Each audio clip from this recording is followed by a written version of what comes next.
Hey everyone, Anthony Fantano here, the internet's busiest music nerd, and it's time for a review of the new Damon Albarn record, Everyday Robots. Setup.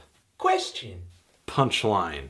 Damon Albarn, famed singer-songwriter and multi-instrumentalist. You may be already very familiar with his work from bands like Blur and Gorillaz. They dropped their last album a few years ago, actually Plastic Beach. Nice little electro-pop, hip-hop record. Fusion. And a great record to close things out before Damon Albarn kind of put Gorillaz on an indefinite hiatus. But Anthony, what about this? Huh? What? No. I have no idea what you're talking about. Total dick. Well, now that Gorillaz is on hold, Damon is focusing more on solo endeavors, which, I mean, is cool. Even though Damon Albarn isn't Gorillaz technically, you could, in theory, get just as excited over a Damon Albarn solo LP, considering that he did a great deal of the songwriting and the instrumentation that went into those Gorillaz records, so any solo Damon Albarn material could feasibly be like Gorillaz material, right? But that's not really what happens here at all. Instead, with albums like Dr. D, he's embracing his singer-songwriter side, his opera side, his choral music side. And with this latest full-length LP of his singer-songwriter side remains, but it is much drearier, much more depressing, and electronically tinged too, with synthetic beats. Some of them are subtly glitchy. I guess you could say some of these tracks are a little trip-hop or down-tempo, but no matter how far down that road Damon goes on this LP, this record still doesn't stray away from that solo singer-songwriter vibe too much. And overall, this is a record whose music perfectly reflects the cover. The songs here are gray, they're moody, heads down, no reason to look up, no reason to look forward into the future. The one exception on this record though is the song Mr. Tremblo, which once it comes on, it is a huge change of pace in that it feels like I'm listening to sun-kissed Caribbean flavored island pop. Damon's voice sounds a little too weary to give it that upbeat feel that it's really shooting for.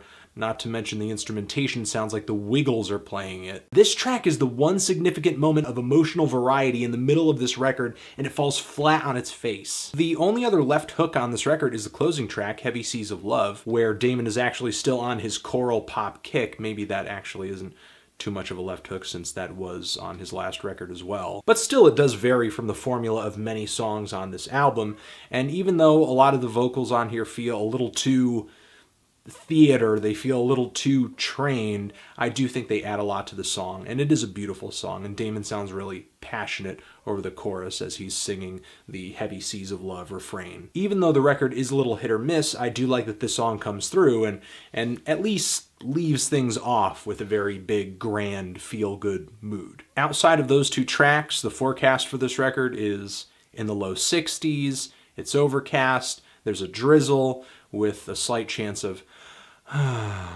This album is like listening to one long sigh get let out over really beautiful instrumentation. It's so one-dimensional in that regard, and even though the depression, it does feel very real, this record does feel very bleak, it's not so strong that it really grips me or moves me emotionally. It's just kind of like I'm listening to a fly buzz in the room which I am inhabiting, and I don't know where the fly is, I can't see it, but every once in a while I'm just hearing zzz, zzz, zzz. It's just like this really annoying emotional itch scratching in the back of my head. I would say that I have zero patience for it whatsoever if it weren't for the fact that Damon actually backs some of these gloomy moments up with decent songs. Like the song Everyday Robots, the title track, the opener on this record. I like the eerie string melodies that are looped and played throughout this song, the patient beat, the sad piano, the rhythm is like a bit of a noisy, very colorful rhythmic trail mix, just really nutty. And vocally, this is one of the few moments where Damon's blasé attitude actually is a little intoxicating. And the lyrics do kind of focus on the current world's follies and technology, which there were some songs on Plastic Beach that dealt with that. These issues of modernity. Damon essentially painting people as everyday robots who are just going through a routine and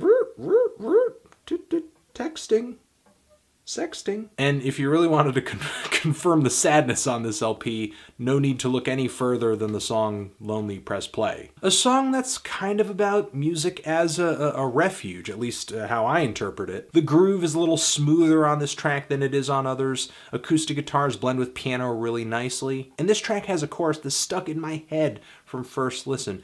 If you're lonely, press play. And there's a moment lyrically in the pre-chorus to this song where Damon is singing a line that has me thinking, is he singing about fans sort of using his music as kind of like a shoulder to cry on or something to kind of get them through the day? Whether he's reaching out to people who listen to him or sort of just talking about more of a personal experience, it is a beautiful track. Songs like Hollow Ponds and Photographs continue to impress me from a songwriting standpoint. However, there are tracks on here where there isn't much about them other than the instrumentation that grips me. When it comes to the vocal melody, when it comes to the lyrics, I mean, Damon Albarn comes off pretty uninteresting, kind of boring, just nothing really to report. Like The Selfish Giant and You and Me. I love the distant fluttering flute melodies on the former of Passionless. I actually think the beat kind of outshines Damon on this song. It's just literally more interesting than what he's doing with his voice. And then with You and Me, while I do like the descending keyboard melodies on that track, they're kind of weird, odd, experimental. I think they bring a lot of flavor to the song. There is a god-awful steel drum solo in the middle of the track that completely ruins the vibe of the song. I'm assuming that the steel drum is synthesized.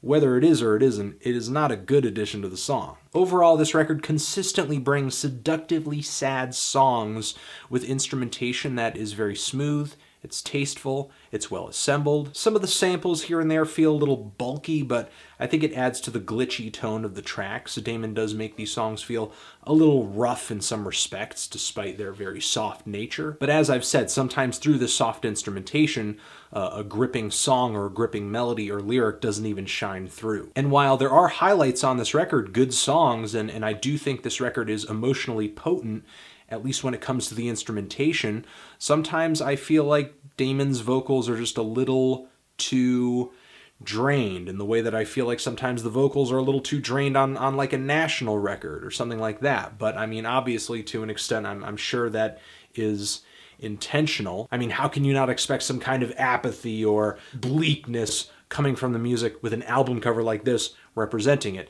Still, I mean, I guess I have a hard time being enthralled by such expression, or lack thereof, which I guess is kind of the point. Feeling a strong 5 to a light 6 on this thing. Transition, oh hey, sorry I totally fucked up the color balance on this video.